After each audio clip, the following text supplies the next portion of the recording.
கோவை மாவட்டம் பொள்ளாச்சி சுற்றுவட்டார பகுதிகளில் வறட்சியால் காய்ந்த தென்னை மரங்கள் மழை பெய்தும் துளிர்க்காததால் வேறு வழியின்றி விவசாயிகள் வெட்டி சாய்த்து வருகின்றனர்.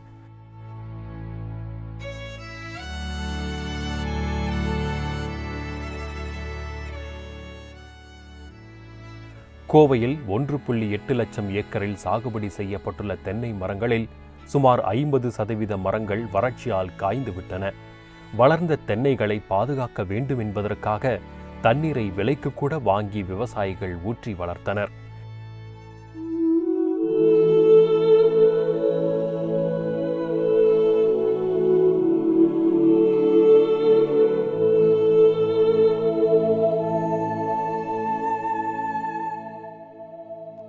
இந்நிலையில் சில தினங்களாக பெய்த மழையிலும் தென்னை மரங்கள் துளிர்க்காததால் அவற்றை விவசாயிகள் வெட்டி அகற்றி வருகின்றனர். வெட்டப்படும் தென்னை மரங்கள் மர அறுவை மில்களில் குவிக்கப்படுகின்றன.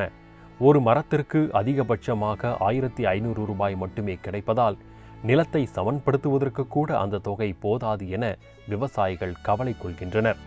இங்கு வெட்டப்படும் ஒவ்வொரு தென்னை மரமும் வறட்சிக்கு சாட்சியாகவே காட்சியளிக்கின்றன.